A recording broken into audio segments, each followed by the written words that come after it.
करो, सतगुरु गुण लिख्या न जाय। राम राम राम राम राम राम। आप सभी के अंदर विराजमान परमात्मा के पावन चरणों में प्रणाम। राम राम राम राम राम राम। अनंत श्री सदगुरु सुखराम जी महाराज के अंदर गुरु महिमा का अंग चल रहा है। महाराज गुरु महिमा के माध्यम से फरमा रहे हैं,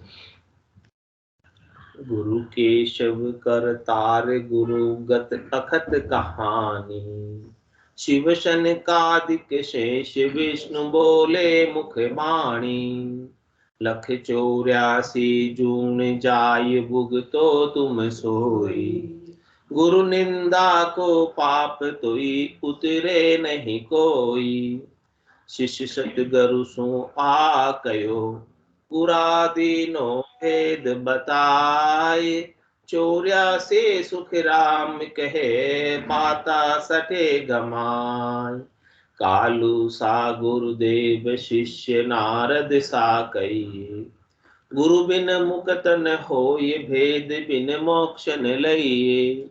वाष्ट मुनि पे आए राम बूझो तत सोई।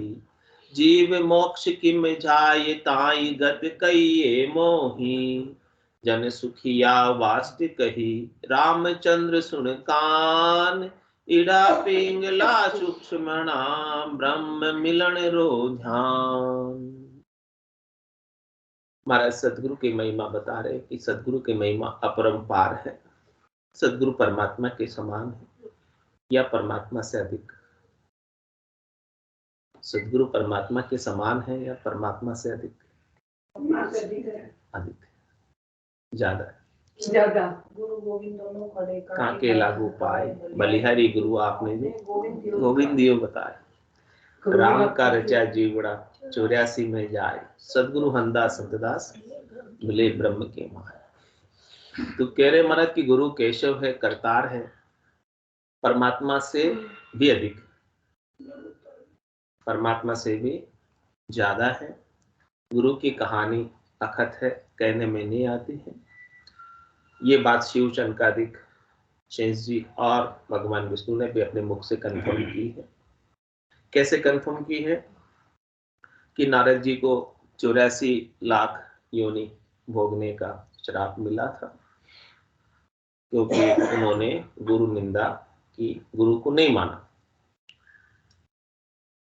भाई आपके गुरु कौन है? नारद जी को पूछा। नारद जी ने शंकावश शर्मवश बताया नहीं। तो नारद जी के गुरु कौन थे? कालू जी धीवर। धीवर किसको कहते? मछली पकड़ने वाला। हाँ, वो नारद जी के गुरु थे। तो नारद जी को शर्म आई कि ऐसे गुरु का नाम में कैसे लो। तो नारद जी ने बताया नहीं नाम। तो फिर नारद जी को जो है गुरु निंदा का पाप लग गया। अब गुरु निंदा के पाप के कारण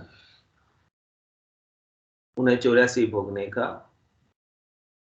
श्राप मिला। तो अब हाँ, तो अब नारद जी जैसे ज्ञानी और कालू जी धीवर जैसे मछुआरे। तो कह रहे महाराज कि जब नारद जी को ऐसा गुरु निंदा का पाप लगा, 84 भोगने का अवसर आया, तब कालू जी धीवर के पास गए, पूछा उनसे, भाई देखो ऐसी ऐसी बात है, अब ये 84 जो है हमारी कैसी कटेगी, कैसे भोगे जाए। तो कालू जी धीवर ने उन्हें समझाया।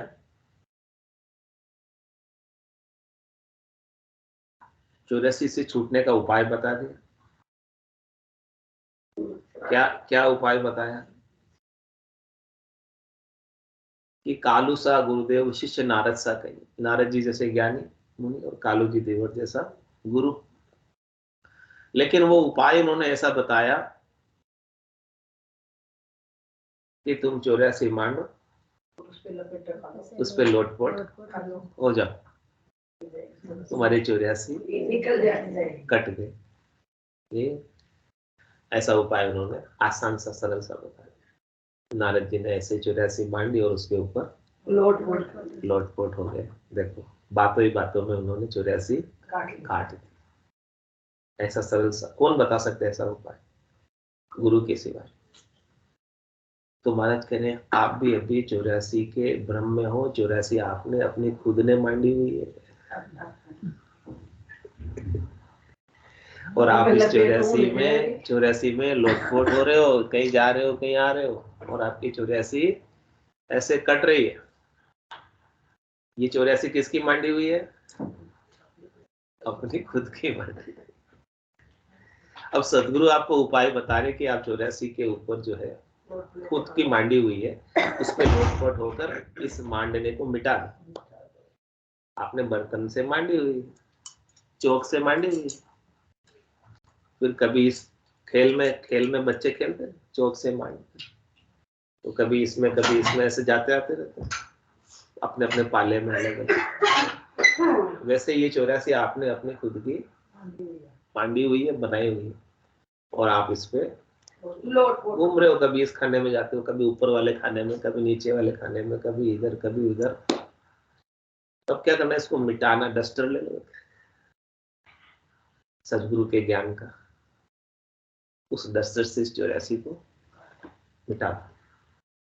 तो 84 मिटी, 84 का भ्रम मिटा, 84 पार। और क्या है? ज्यादा थोड़ी है कुछ 84 में पार होने के लिए। लेकिन ये बात बताएगा कौन? सदगुरु ही बताएंगे आपको ऐसी बात कि आप न तो देह हो और न आप जीव। जीव होते तो एक शरीर तक सीमित हो जाते। मैं स्त्री शरीर का जीव हूं, मैं पुरुष शरीर का जीव हूं, मैं मनुष्य शरीर का जीव हूं,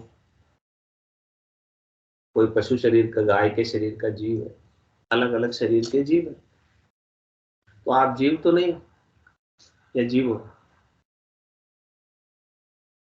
आप देह तो नहीं हो या देह हो? देह तो नहीं हो तो सब मानते हैं, लेकिन जीव अपने आप को सब मानते हैं। देह नहीं है क्योंकि देह से आप निकल जाते, देह यही रह जाती। इसीलिए इस बात को तो सब जानते कि मैं देह तो नहीं हूं, लेकिन जीव तो मानते कि मैं मनुष्य शरीर का जीव। जब तक मनुष्य शरीर का जीव मानते रहोगे तब तक सीमित रहोगे,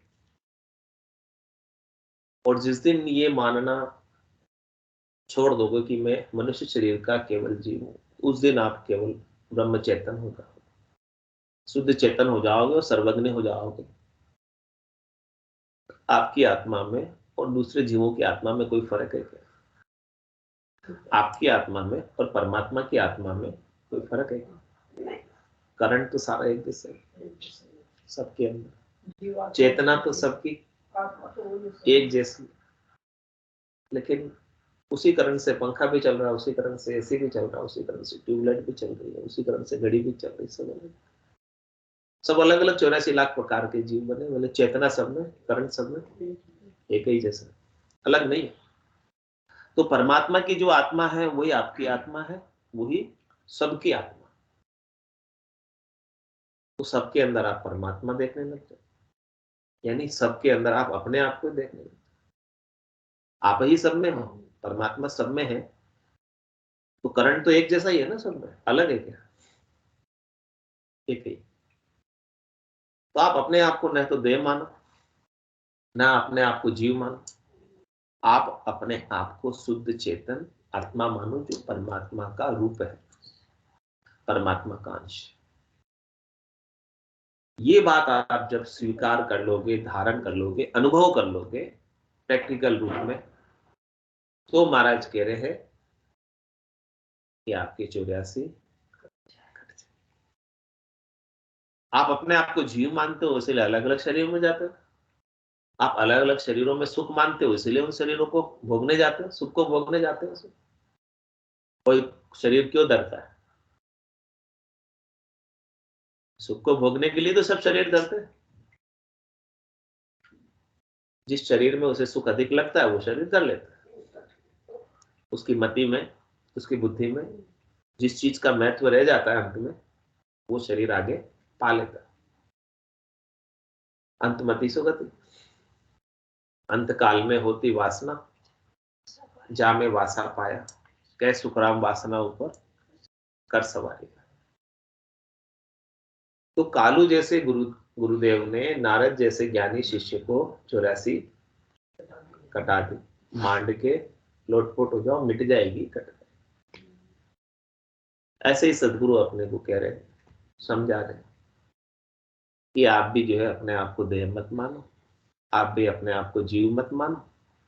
आप एक शुद्ध चेतन आत्मा परमात्मा का रूप हो, परमात्मा का अंश हो, परमात्मा का वंश हो, परमात्मा के जैसे ही हो आप, अलग नहीं हो। आपकी जाति और परमात्मा की जाति में कोई अंतर नहीं है। हाँ, आपके शरीर की जाति अलग है, आपके शरीर के कर्म अलग है, आपके शरीर के धर्म अलग है, उसके अनुसार आप बटे हुए, लेकिन आप मूल रूप में, आत्मा के रूप में, चेतनता के रूप में एक। जैसे करण सब में एक है, एक जैसा, वैसे ही आपकी आत्मा सर्वज्ञ है, सब जगह एक जैसी।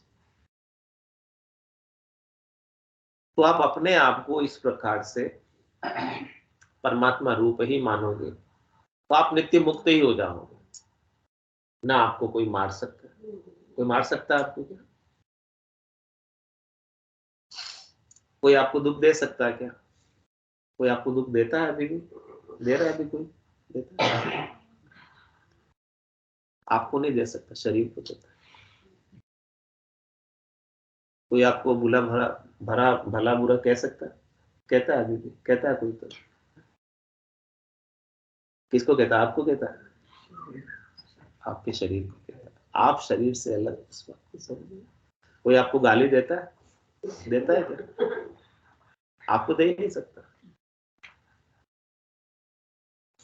देगा तो आपके शरीर को देगा, देगा तो आपके कर्मों को देगा, आपके नाम को देगा, नाम बदल लो, आपके नाम को देगा।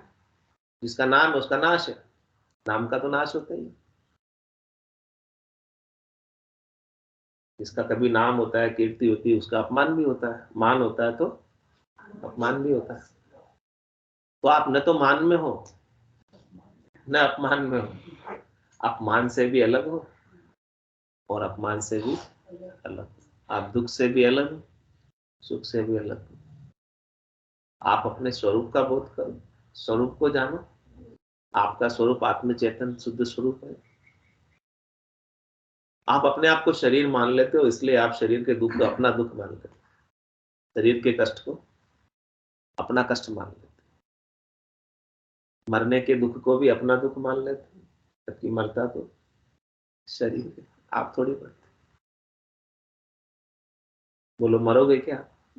नहीं मरेगा।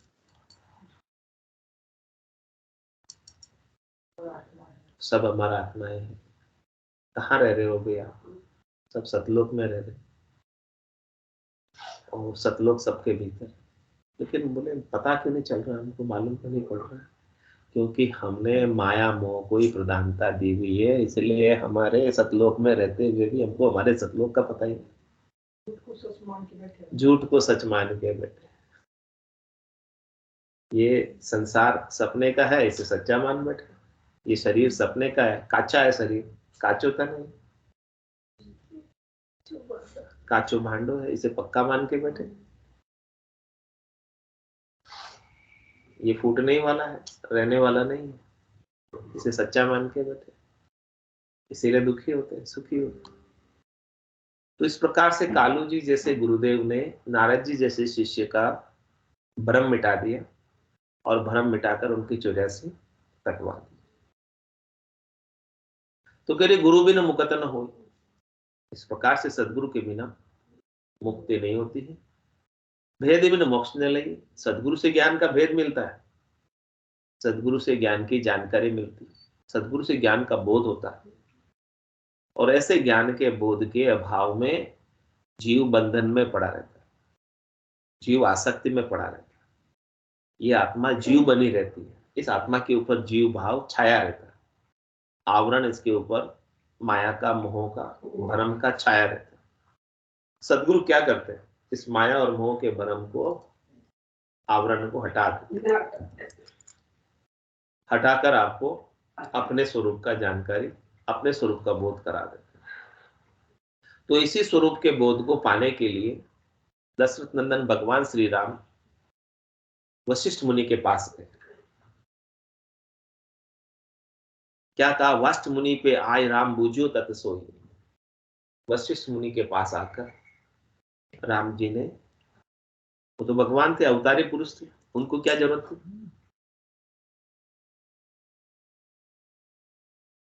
उनको तो सब पूछते हैं वैसे भी, उनको मोक्ष प्राप्ति की क्या जरूरत थी?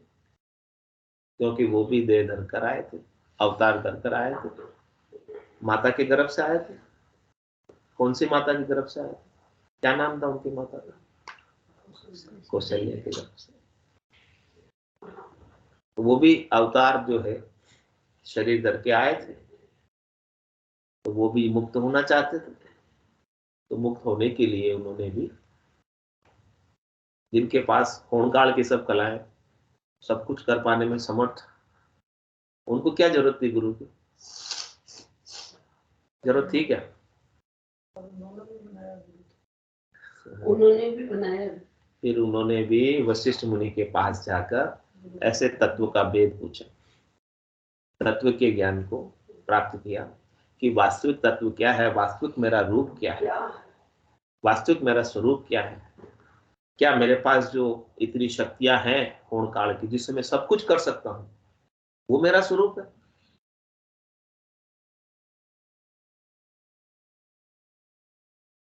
तो वशिष्ठ मुनि ने कहा कि आपका स्वरूप तो आप शुद्ध चैतन्य ब्रह्म हो, बाकी जितनी भी शक्तियां हैं, चाहे होनकाल की है, चाहे माया की है, वो सब नष्ट होने वाली है, मिटने वाली है, रहने वाली इसमें से एक भी नहीं। और अवतारी पुरुष की जो देह है वो भी रहने वाली नहीं, वो भी चले ही जाने वाली है।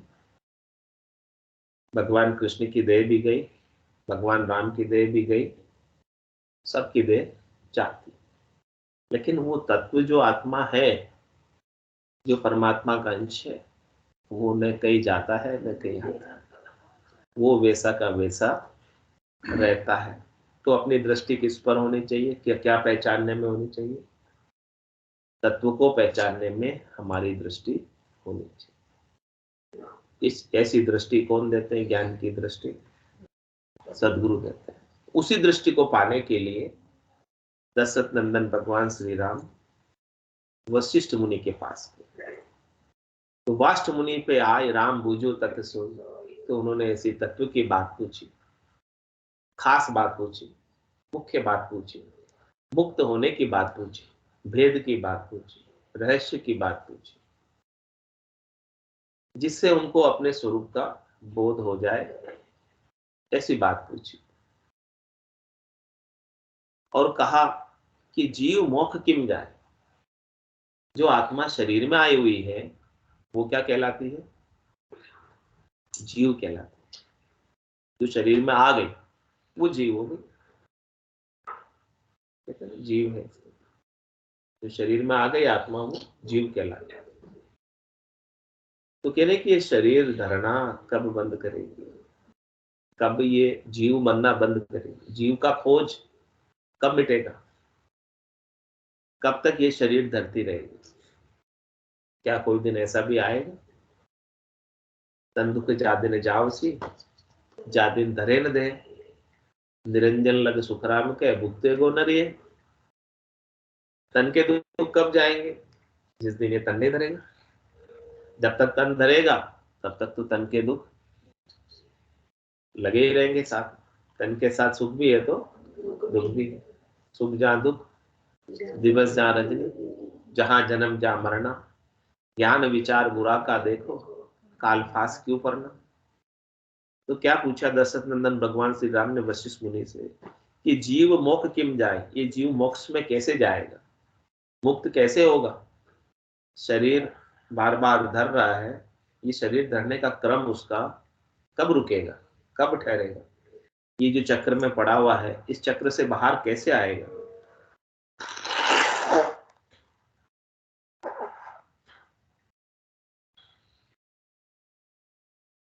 ताई गत कहिए मुनि, उसके मुझे आप गति बताओ। तो फिर वशिष्ठ मुनि ने ऐसे प्रश्न का उत्तर दिया।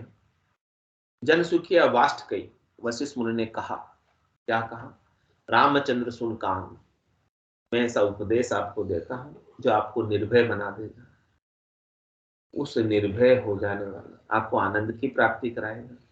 आपको मैं अगम देश की बात बताता हूं, ऐसी बात को आप कान के द्वारा सुनो। सुनते सब कान से, लेकिन क्यों कहा कान से सुनो? कान लगा के सुनो। हाँ, ध्यान से सुनो। क्यों? कहीं आपके कान और दूसरी तरफ तो नहीं लग रहे हैं? लोग इधर उधर की बातें करते हैं, उसमें कान चले जाते हैं, अपने कान खड़े हो जाते हैं। वो फुसफुसाहट में कर रहे हो तो भी कान खड़े हो जाते हैं सुनने के लिए। तब यहाँ तो तत्व की बात चल रही है, आत्मा के कल्याण की बात चल रही है, तो कान पूरे एकदम खड़े करके सुनना, खोलकर। और ऐसा मत करना है कि एक कान से सुनकर दूसरे कान से हृदय पटल पर अंकित कर लेना। ऐसे सार की बात, सार की बात क्या बताई उन्होंने? बताया उन्होंने कि इडा पिंगला सुचमणा ब्रह्म मिलन ध्यान। ब्रह्म से आपको मिलना है तो कहाँ मिलेंगे? बाहर मिलेंगे, आ जाना, वहां मिल लेंगे। बोले आपको ब्रह्म से मिलना है तो आपको भीतर में मिलना है। जिन पायो जिन घट ही पाए, बायर फिर जन्म गवाए। 68 को काहू को फिर ये सूरत समेट नाम में। आपको ब्रह्म से मिलना है तो आपको अंतर्मुखी होना पड़ेगा। भीतर के अंदर ही आपको ब्रह्म मिलेगा। अंतर्मुखी होकर भीतर में ध्यान लगाओ। अब ध्यान लगाने के लिए कुछ ना कुछ तो चाहिए सहारा। वैसे तो ध्यान कैसे लगाए? ध्यान के लिए कह रहे हैं आप श्वासों का सहारा। आवती श्वास, जावती श्वास। अब श्वास आ रही है, जा रही है, वो तो सबके हो रहा है। अब इसमें ध्यान कैसे लगाना? बोले आप इसमें आप राम का नाम लो, उसके अंदर आप भगवान का नाम लो, उसके अंदर आप भक्ति करो, नाम का सुमरण करो। नाम के सुमरण से क्या होगा? आपकी चित्त की वृत्तियां ठहर जाए, मन के वेग रुक जाए, बुद्धि के तर्क वितर्क ठहर जाए। नाम आपको अपने स्वरूप का बोध कराने में सहायक, इंद्रियां आपको अपने स्वरूप का बोध कराने में बाधक है। ये इंद्रियां बहुत गतिशील रहती। मन की गति देखो कहां से कहां पहुंच जाता है। उसको ठहराए कैसे? जब तक वो ठहरेगा नहीं तब तक आप अपने स्वरूप का बोध। पानी बहुत हिल रहा है, नग भीतर में पड़ा है। अब हिलते हुए पानी में नग को कैसे दे? पानी जब ठहर जाएगा तो भीतर में नग दिख जाए। किसी प्रकार के मन में लहरें उठती, अजो मन में लहरा उठे, भरम सकल नहीं भागो। तो मन में जब तक लहरें उठती रहती है, भरम नहीं भगते, तब तक अपने स्वरूप का बोध नहीं हो पाता। तो कह रहे हैं कि जो आप राम जी के नाम का सुमरण करोगे, ध्यान लगाओगे भीतर में, और आपके निज नाम की जागृति हो जाएगी, तो आपका ध्यान फिर लगा ही रहेगा। आपकी सुरता को निज नाम को छोड़कर कहीं अन्यत्र जाएगी नहीं। और कह रहे ईडा पिंगला सुषमणा, जो तीनों नाड़ियां हैं वो भी फुरकने लगेगी। उनके अंदर भी सुषमणा में से अमृत की बारिश होने लगेगी। सब नाड़ियों के अंदर उमावा होने लगेगा। सब नाड़ियों के अंदर जणकार होने लगेगी। रोम रोम से हुई रही निरंकार जुनकार, निस्वासर आठों प्रहर, रामचरण एक साथ उठत बैठत जागता, सूता ही सिमरण हो, रामचंद्र निरंकार धुनि फायर लखे। इस प्रकार से सब प्रकार के नाड़ियों के अंदर जब उमावा होने लगे, रोम रोम से निरंकार के जुनकार होने लगे, तो ये पूरा शरीर दिव्य हो जाता है, राममय हो जाता है। और इस राममय शरीर में राम के सिवाय फिर दूसरा और कोई दरसता यही आरती यही पूजा, राम बिना दरसे नहीं दूजा। अब दूसरा अब कोई और दिखाई नहीं देता है। तो महाराज कह रहे ब्रह्म परमात्मा अपने स्वरूप का बोध, आनंद स्वरूप की प्राप्ति, आनंद स्वरूप के दर्शन आपको अपने घट के भीतर ही होने लग जाएंगे। यही खास बात वशिष्ठ मुनि ने दशरथ नंदन भगवान श्री राम को बताई, और उस बात को सुनकर भगवान श्री राम के ब्रह्म समाधि लग गई, ब्रह्म समाधि लग गई, और ब्रह्म समाधि में उनको सारे जीव ब्रह्ममय लगने लगे। अब बोले मैं तो रावण को नहीं मारूं, क्योंकि रावण में और मेरे में कोई भेद ही नहीं। रावण की आत्मा मेरी आत्मा तो एक, आपने तो मुझे ऐसा भेद बता दिया। फिर सब देवता आए, उन्होंने प्रार्थना की कि हमारा काम तो ये रावण मरेगा तब होगा, नहीं तो ये तो हमें दुख दे रहा। तो फिर दशरथ ने भगवान श्री राम से सबने रिक्वेस्ट की, कहा कि एक बार आप जो है ये काम कर दो, फिर ध्यान लगा के बैठ जाना। तो फिर वैसा ही किया उन्होंने।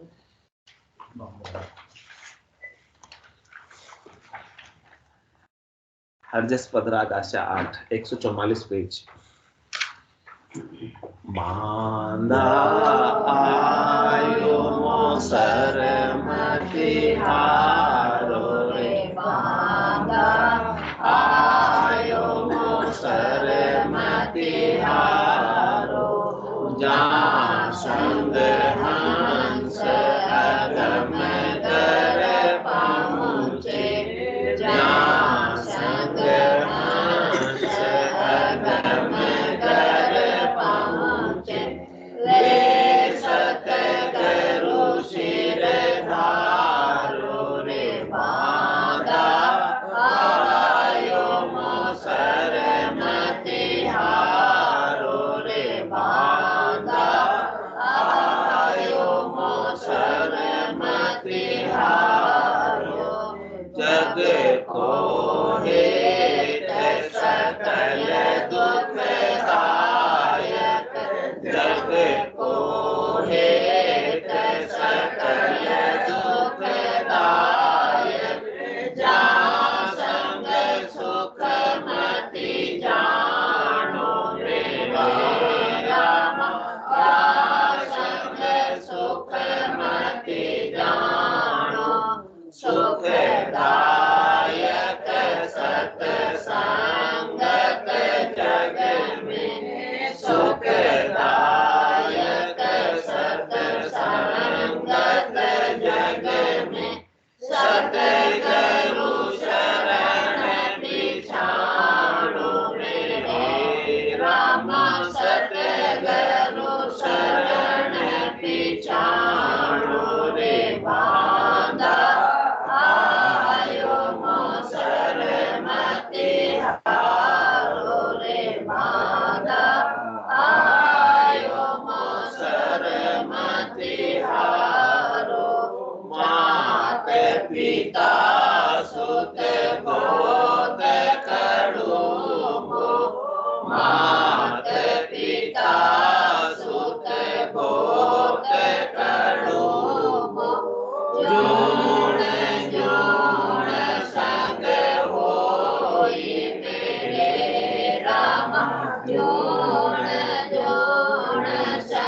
मोक्ष के मार्ग में दिव्य हो अनंत कोटि संतान दिव्य हो राम सदा में राम शरण राम राम सा राम राम सा सबने राम राम सा राम राम सा सबने राम राम सबने राम राम।